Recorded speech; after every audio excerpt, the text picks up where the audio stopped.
दादी की कहानियाँ, दादी की कहानियाँ, दादी की कहानियाँ, दादी की कहानियाँ।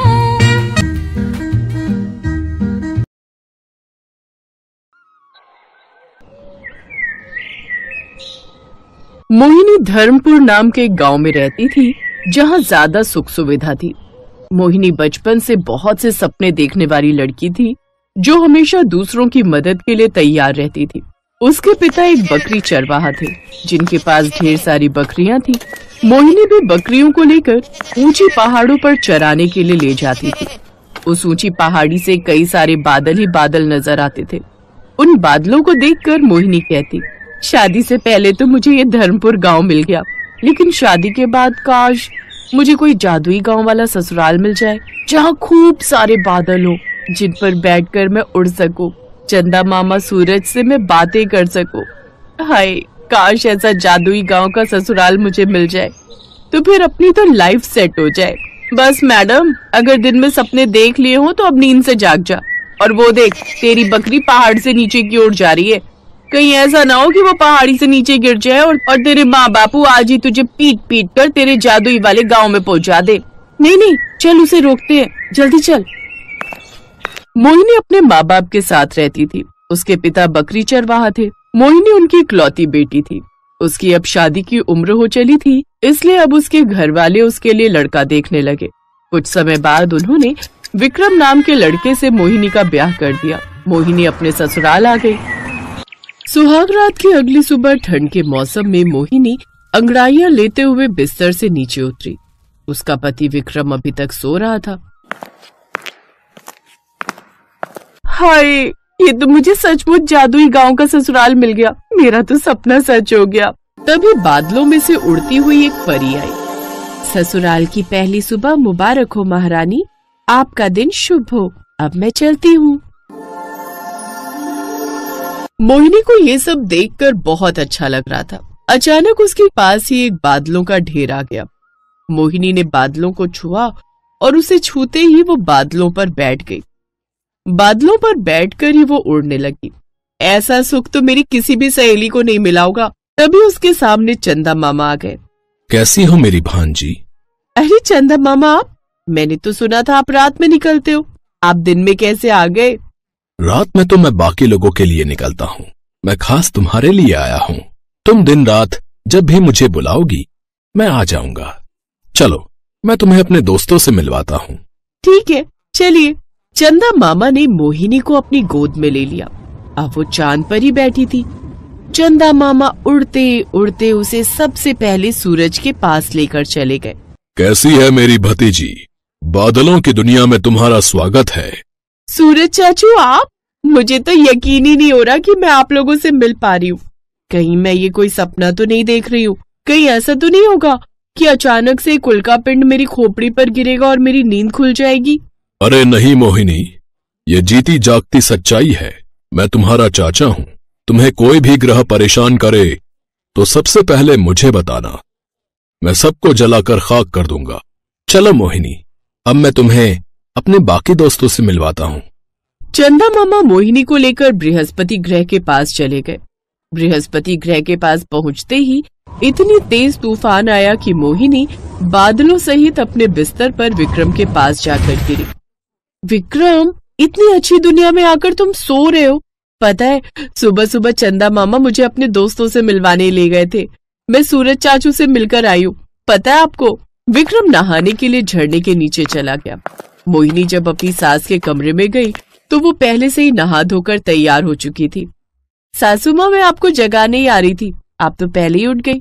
हाँ बहू, हमारे पास बस 2 दिन का समय है इस जादुई गांव में रहने का, इसलिए मैं कोई भी अवसर नहीं गंवाना चाहती। अच्छे से इस जादुई गांव में रह लेती हूँ, फिर तो हमें अपनी उस गरीबी की दुनिया में वापस लौटना ही है। ये क्या कह रही हो सासू माँ? हाँ बहू, तू भूल गई क्या? ठीक है, मैं तुझे फिर से याद दिला देती हूँ। बेटा, हम लोग बहुत गरीब थे, एक टूटी फूटी झोपड़ी में रहते थे। तेरी नई नई शादी हुई थी और बाहर कोहरा गिर रहा था, बर्फ गिर रही थी। सुहाग रात की अगली सुबह जैसे ही तूने घर का दरवाजा खोला, वैसे ही बाहर तेज तूफान आ रहा था। सारे लोग उड़ उड़कर इधर उधर गिर रहे थे। लोगों के घर तबाह हो रहे थे। फिर भी तू बिना डरे उन्हें बचाने के लिए निकल गई।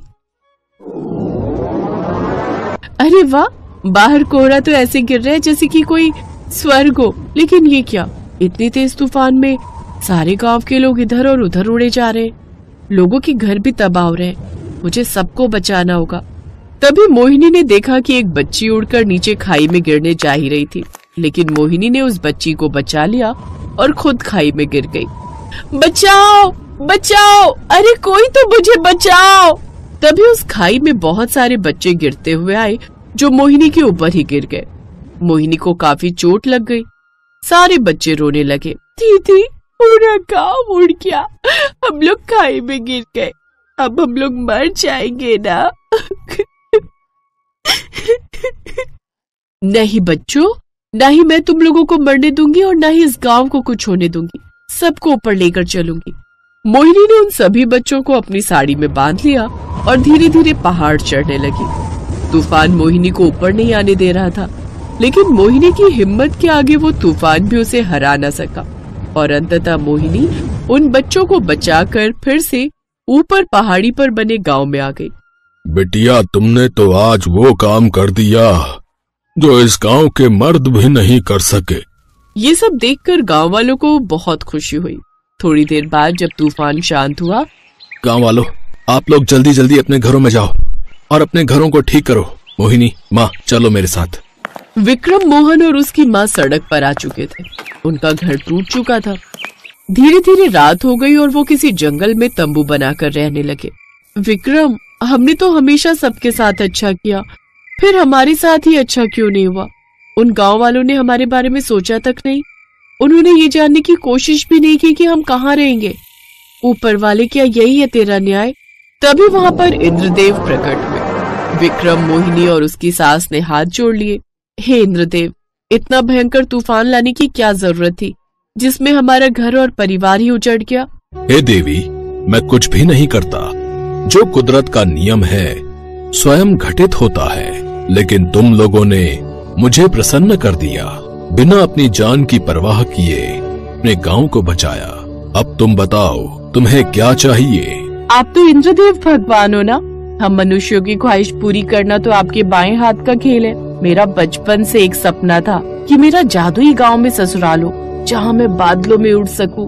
क्या मेरा ये सपना पूरा हो सकता है? धरती लोक पर जादुई गांव होना तो असंभव है, लेकिन हाँ, केवल 2 दिन के लिए मैं तुम्हें बादलों में जादुई गांव का ससुराल दे देता हूँ, ताकि तुम अपने बचपन के सपने को जी सको। इतना कहकर इंद्रदेव अंतर्ध्यान हो गए और कहानी एक बार फिर से प्रेजेंट टाइम में वापस आ गई। अरे हाँ, मुझे अब याद आया। मैं तो इस जादुई गांव की ससुराल में ऐसा खो गई थी, कुछ याद ही नहीं रहा। उनके घर को इंद्रदेव ने धन दौलत से भर दिया था और घर के बाहर बिल्कुल बादलों जैसा ही माहौल था। तभी वहाँ पर इंद्रदेव आ गए। मोहिनी की मासूमियत की वजह से मुझे ये करना पड़ा। ये राजमहल तुम्हारा है, ये सारी धन दौलत तुम्हारी है। ये सब जानकर मोहिनी बहुत खुश हुई। थोड़ी ही देर बाद गांव वाले उनके राजमहल में आए और माफी मांगने लगे। अरे, आप लोगों ने बिना अपनी जान की परवाह किए हमें बचाया, लेकिन सब कुछ ठीक हो जाने के बाद हम इतने मतलबी हो गए कि आपके घर की तरफ ध्यान ही नहीं दिया। ऊपर वाले ने आपको आपके कर्मों का फल आपको दे दिया। आप लोग हमेशा खुश रहें। अब मोहिनी का जादुई गांव का ससुराल तो नहीं था, लेकिन वो राजमहल किसी जादुई महल से कम भी नहीं था, जहां हर तरह की सुख सुविधा थी। अब मोहिनी अपने पति विक्रम और अपनी सासू माँ के साथ खुशी खुशी उस राजमहल में राज करने लगी। अगर आपको दादी की कहानियाँ चैनल की कहानी पसंद आए तो इसे लाइक, शेयर और चैनल को सब्सक्राइब जरूर कीजिएगा। आ जाओ भाभी, आराम से। सुरेखा, ये ले, नेक तो तूने मांगा ही नहीं। क्योंकि मुझे पता था कि आप मुझे बिना मांगे ही दे दोगे। अब भैया, भाभी को अंदर ले आओ। आप दोनों फ्रेश हो जाओ, मैं नाश्ता भिजवाती हूँ। अरे, तू भी थोड़ा आराम कर ले, हमारा नाश्ता पानी भाभी देख लेंगी। भाभी, भाभी। अरे चुप हो जाओ भैया, दोनों भाभियां बहुत थक गई थी तो सो रही हैं। अच्छा, और तू नहीं थकी क्या? ओहो भैया, बस आप लोगों के लिए नाश्ता भिजवाकर मैं भी जा रही हूँ सोने। चलो अब आप यहाँ टाइम वेस्ट मत करो, जाओ भाभी को अंदर ले जाओ। सुरेखा के जिद करने पर विष्णु अपनी नई नवेली दुल्हन कविता को लेकर अपने कमरे में चला गया और सुरेखा उन दोनों के लिए नाश्ता तैयार करने लगी। और फिर कुछ घंटों के बाद बहुत बढ़िया नींद आई। सुरेखा एक कप चाय तो पिला दे। जी भाभी बस अभी लाई। रुको सुरेखा, चाय तो मैं भी लूंगी, पर साथ में खाने के लिए भी कुछ बना देना। वो क्या है ना, खाली चाय गैस बनाती है मुझे। जी भाभी। सुरेखा सारे काम निपटाकर थोड़ा आराम करने ही जा रही थी कि तभी उसकी दोनों बड़ी भाभियों ने उसे नए काम बता दिए, जिन्हें वो बेचारी बिना कुछ कहे चुपचाप करने चली गई। असल में सुरेखा के माता पिता जिंदा नहीं थे और अब उसकी जिम्मेदारी उसके 3 भाइयों जयेश, रमेश और विष्णु पर थी। और सुरेखा अपने तीनों भाइयों की लाडली थी, लेकिन उसकी दोनों बड़ी भाभियां एक नंबर की कामचोर थी, लेकिन दिमाग से बहुत चालाक थी। अपने पतियों के सामने तो वो सुरेखा को सिर आंखों पर बिठाकर रखती थी, लेकिन उनके इधर उधर होते ही उस पर ऑर्डर जमाना शुरू कर देती थी। सुरेखा ने कभी इसकी शिकायत नहीं की, क्योंकि वो नहीं चाहती थी कि उसकी वजह से घर में बवाल हो। लेकिन अब घर में एक और बहू थी। अरे दीदी, मुझे लगा आप सो रही होंगी। अब इस वक्त चाय कोई मेहमान आए क्या? नहीं नहीं, वो बड़ी और छोटी भाभी जग गई है ना, तो उनके लिए चाय बना रही हूँ। अच्छा, वैसे हैं कहाँ भाभी? मेरी तो उनसे मुलाकात ही नहीं हुई। हाँ, वो आपसे शाम को मिलेंगी आपकी मुंह दिखाई के वक्त। ठीक है, लाइए मैं आपकी मदद कर देती हूँ। अरे नहीं भाभी, मैं कर लूंगी, आप जाकर आराम करो और कुछ भी चाहिए हो तो मुझसे कहना। कविता ये देखकर हैरान थी कि घर की इकलौती बेटी काम पर काम किए जा रही है और दोनों भाभियों को अपने कमरे से निकलने तक की फुर्सत नहीं है। लेकिन फिलहाल वो भी चुप रही। और फिर शाम को, बिल्कुल सही कहा आंटी, बस इस हीरे को तराशने का काम अब हमें करना है। सही कहा भाभी। अब वैसे कविता, तुम किसी बात की चिंता मत करना, जैसा हम कहें बस वैसा ही करती जाना। क्यों भाई, तुम दोनों क्या इसकी सास हो? सास नहीं, पर हम जेठानियां तो है ना इसकी। इस घर के तौर तरीके तो हम ही सिखाएंगे ना इसे। पहले खुद तो सीख लो तौर तरीके, फिर इसे सिखाना। मेहमान का इतना कहना था कि नीरजा और नंदिता वहीं उससे लड़ने के लिए तैयार हो गई। तब सुरेखा ने बीच में आकर किसी तरह मामला शांत कराया। और ये सब देखकर कविता को इतना तो समझ में आ गया कि उसे अपनी जेठानियों से क्या नहीं सीखना है। और फिर अगले दिन, वाह भाई वाह, आज आलू के पराठे तो गजब बने भाई। कविता भाभी ने बनाए हैं। और जरा ये खीर तो खाकर देखिए भैया, ये तो कमाल की बनाई है कविता भाभी ने। आज सारा काम इन्होंने ही किया, मुझे तो किसी काम में हाथ भी नहीं लगाने दिया। कविता, इसके लिए तो तुम्हें इनाम मिलना चाहिए, क्यों भैया?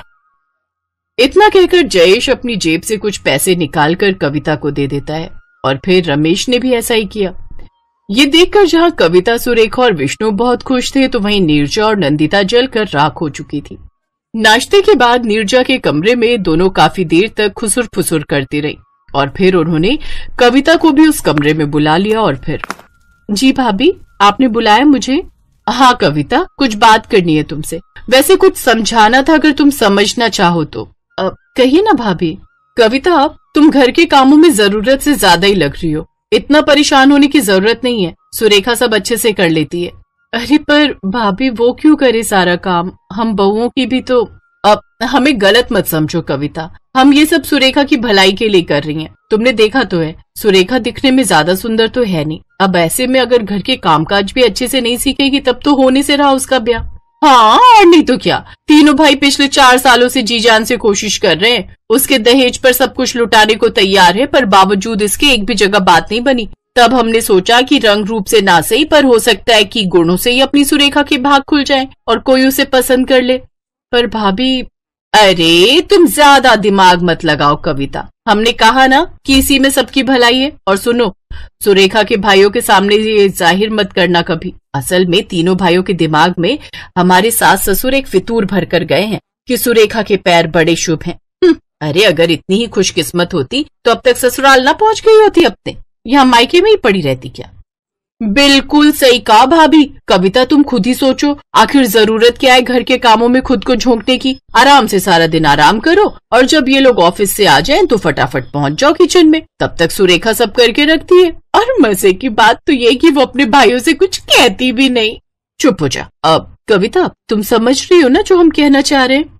हाँ भाभी, मैं सब समझ गई। अब मैं जाऊं? हाँ जाओ ना, पर सीधा अपने कमरे में जाना, रसोई में नहीं। इसके बाद कविता वहां से सीधा अपने कमरे में गई और कई घंटों तक बाहर नहीं निकली। ये देखकर दोनों बड़ी बहुओं को लगा कि उनका तीर बिल्कुल सही निशाने पर लगा है और उसकी देवरानी कविता भी अब उनकी ही टीम में है। और फिर करीब एक हफ्ते बाद, अरे कविता, तुमने पहले क्यों नहीं बताया कि तुम्हारे मायके वाले आ रहे हैं? रुको, मैं अभी पानी मंगवाती हूँ। सुरेखा, ओ सुरेखा। रुकिए भाभी, पानी मैं लेकर आती हूँ। अरे नहीं, तुम्हारे घर वाले आए हैं, तुम यहाँ बैठकर सबसे बातें करो। अब सुरेखा कर लेगी सब कुछ। नहीं भाभी, आज ये सब मुझसे मिलने नहीं बल्कि सुरेखा दीदी से ही मिलने आए हैं। आप दोनों बैठिए ना, मैं बस अभी आई। नीरजा और नंदिता को कुछ समझ में नहीं आ रहा था कि आखिर हो क्या रहा है। तब तक तीनों भाई भी घर आ गए और फिर भाई, जिस दिन मुझे कविता ने सारी बात बताई, मेरा तो दिल खुश हो गया। सच भैया, अपने सुरेखा के लिए जैसा चाहा था वैसा परिवार अब जाकर मिला है। हाँ भैया, ये बढ़िया हो जाएगा। कविता का मायका सुरेखा का ससुराल हो जाएगा। वैसे भी दोनों में खूब पटती है। ये लो, सुरेखा आ गई। हाँ तो भैया, लड़की सुशील है, संस्कारी है, इस बात की गारंटी तो मेरी। बाकी सब आप देख लो। सुंदर भी है। मुझे रिश्ता मंजूर है। सुरेखा दीदी, आप भी अच्छे से देख लो। लड़का इंजीनियर है, संस्कारी है और मेरा भाई है। सुरेखा ने सर्वेश को देखा और फिर मुस्कुराकर कविता को और फिर, लो जी, इसी बात पर निकालो बालूशाही, क्योंकि जब मियाँ बीवी राजी तो क्या करेंगी भाभी? अब मेरा मतलब है काजी। तो इस तरह सुरेखा का रिश्ता तय हो गया और अब वो बहुत जल्द दुल्हन बनकर अपने घर से विदा लेने वाली थी। दूसरी तरफ उसकी दोनों भाभियों को ये समझ नहीं आ रहा था कि सुरेखा की विदाई के बाद अब उनकी दाल कैसे गलेगी, क्योंकि कविता से जीत पाना तो फिलहाल उन्हें नामुमकिन ही लग रहा था। अगर आपको दादी की कहानियाँ चैनल की कहानी पसंद आए तो इसे लाइक, शेयर और चैनल को सब्सक्राइब जरूर कीजिएगा।